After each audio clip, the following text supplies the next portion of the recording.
दोस्तों bank Nifty में आज वेंसडे को मैं यहाँ पे आपको बताऊंगा कि किस तरीके से डिमांड और सप्लाई के लेवल पे अच्छा मार्केट हुआ। और दोस्तों यहाँ पे देखिए, आज मैंने एक्चुअल रियल में ट्रेड नहीं किया है लेकिन पेपर ट्रेडिंग किया है। बैंक निफ्टी यहाँ पे ओपन हुआ, उसके बाद जैसे मैंने आपको पहले ही बोल दिया था कल के एनालिसिस में कि अगर ओपनिंग में उसमें सेलिंग दिखाई देगी, बाद में उसमें स्टॉप लॉस होगा। ठीक है, तो बिल्कुल वही उसी तरीके से चला। यहाँ पे सेलिंग हुई, बाद में स्टॉप लॉस यहाँ तक आया, फिट हुआ, फिर जो सेलिंग की कैंडल बनी है उसका भी स्टॉप लॉस हिट करवा दिया, फिर बाद में जो भी बायर है उनके स्टॉप लॉस हिट करवा दिए, और उसके बाद यहाँ से एक बाइंग की रैली शुरू हो गई। तो आपको क्या लगता है कि मैंने इस रैली में ट्रेड मतलब पेपर ट्रेड लिया होगा? तो नहीं, इस रैली में मैंने नहीं लिया। क्योंकि क्या, तो इसका पीछे की वजह ये है, एक तो ये हमारे रेजिस्टेंस लेवल के पास था और यहाँ पे कॉल में जाना मतलब रिस्की था, क्योंकि मैं हमेशा आप सभी से कहता हूँ कि कॉल हमें सपोर्ट लेवल पे लेना चाहिए और रेजिस्टेंस लेवल पे हमें पुट की पोजीशन ढूंढनी चाहिए। लेकिन रेजिस्टेंस लेवल के ऊपर भी हम जा सकते हैं, रेजिस्टेंस लेवल के ऊपर जाने के बाद भी हम कॉल ले सकते हैं, लेकिन उसके लिए एक पोजीशन बननी चाहिए। तो वो पोजीशन बनने तक मैं वेट करता रहा और वो पोजीशन मुझे यहाँ पे मिली।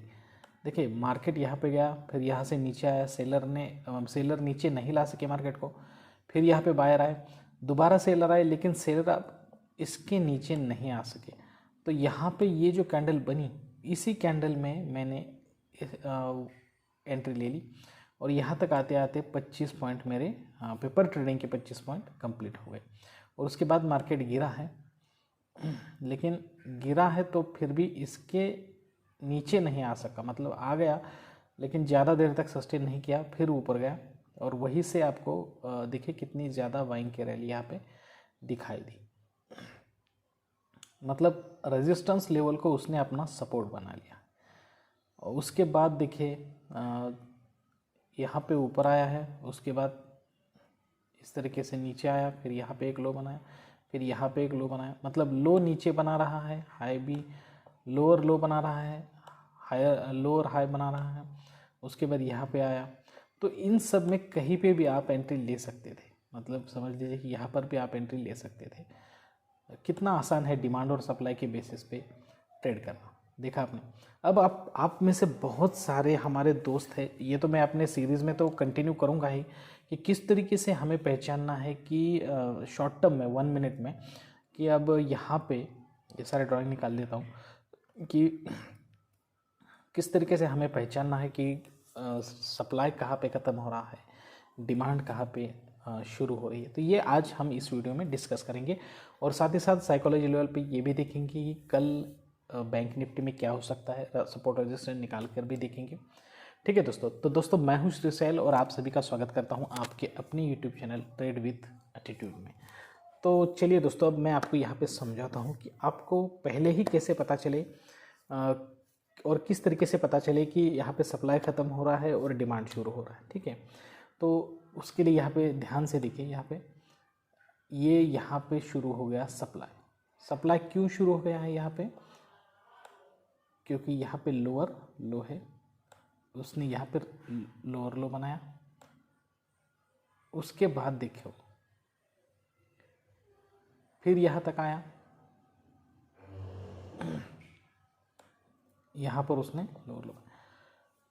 अब दोस्तों, जब डिमांड शुरू होनी होती है सप्लाई के बाद, तो इसके ऊपर उसका लो बनना चाहिए। तो देखिए यहाँ पे यहाँ तक आया और ऊपर बढ़ा और इसने इसको कट नहीं किया है, तो इसका मतलब है कि यहाँ से डिमांड शुरू हो गई। ठीक, तो चाहे तो आप इसमें भी एंट्री कर सकते हो, कोई दिक्कत नहीं, इसमें भी एंट्री कर सकते हो। तो यहाँ पे डिमांड कितनी ज़्यादा हो गई, लेकिन उसके बाद फिर यहाँ पे आया, यहाँ पे एक लो बनाया, लेकिन ये लो भी अभी भी ऊपर वाला ही लो था। फिर यहाँ पे आके सभी के स्टॉप लॉस हिट करवाए, ठीक है, और यहाँ से फिर मार्केट ऊपर की तरफ चला गया। तो इस जब शिफ्ट चेंज हो रहा होता है, मतलब डिमांड से सप्लाई में, या फिर सप्लाई से डिमांड में, तो ऐसी शिफ्टिंग में स्टॉप लॉस हिट होने के चांसेस बहुत ज़्यादा होते हैं। तो यहाँ पे हमें संभल के चलना चाहिए, संभल के ट्रेड लेना चाहिए जब सप्लाई से डिमांड या फिर डिमांड से सप्लाई में चेंज होता है, ठीक है। एक्यूरेट ट्रेड लेना चाहिए। तो यहाँ पे मैंने आपको समझा दिया कि किस तरीके से हमें पता चलता है कि चेंज किस तरीके से होता है, ठीक है। तो अब दोस्तों चलिए 15 मिनट में चलते हैं और वहाँ पे कुछ साइकोलॉजी लेवल पे भी समझते हैं कि कल बैंक निफ्टी में क्या हो सकता है।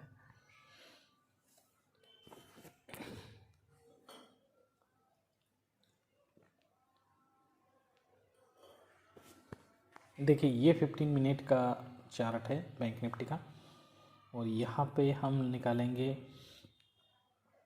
सपोर्ट और रेजिस्टेंस, ठीक है। तो कल वाला जो हमने सपोर्ट रेजिस्टेंस निकाला था, ठीक है, तो उस रेजिस्टेंस के ऊपर जाने के बाद यहाँ पे मैं समझाता हूँ, यहाँ से यहाँ आया लेकिन रेजिस्टेंस को ब्रेक नहीं किया, फिर ऊपर गया, फिर यहाँ से आया रेजिस्टेंस को ब्रेक, रेजिस्टेंस के नीचे तो क्लोज दिया ही नहीं है, लेकिन यहाँ पे जो बनाया है इस लाइन को कंटिन्यू रखा है उसने, और ऊपर आज इसके ऊपर ही क्लोज दिया। तो ये एक अच्छे साइन है मार्केट के लिए। शायद ऐसा हो सकता है कि यहाँ पे बहुत ज़्यादा बाइंग हुई है, तो कल भी शायद यहाँ पे बाइंग हो सके, ठीक है। अगर देखिए यहाँ पे हमारे लिए ये काम करेगा अब सपोर्ट, हमारे लिए अब ये सपोर्ट नहीं बनेगा, ये जो है जहाँ पे ओपन हुआ है वो सपोर्ट नहीं बनेगा। तो हमारे लिए यही सपोर्ट है, जो रेजिस्टेंस बना था वही सपोर्ट है, और ये बना है रेजिस्टेंस। कल वाला हमारा रेजिस्टेंस बन गया है सपोर्ट, और ये हो गया हमारा। तो इतना शॉर्ट है यहाँ पे 42,540 और 42,350, इन दोनों के बीच में अब कल डिसाइड होगा कि मार्केट कहाँ पे जाएगा। देखिए अगर कल मार्केट इसी तरीके से, देखिए अब यहाँ पे मैं आपको समझा दूँ क्या हो सकता है। मैं यहाँ पे कुछ लाइंस खींचूंगा, आपको समझ में आएगा, इंटेंसिटी आपको समझ में आएगी क्या हो रहा है एक्चुअली। देखिए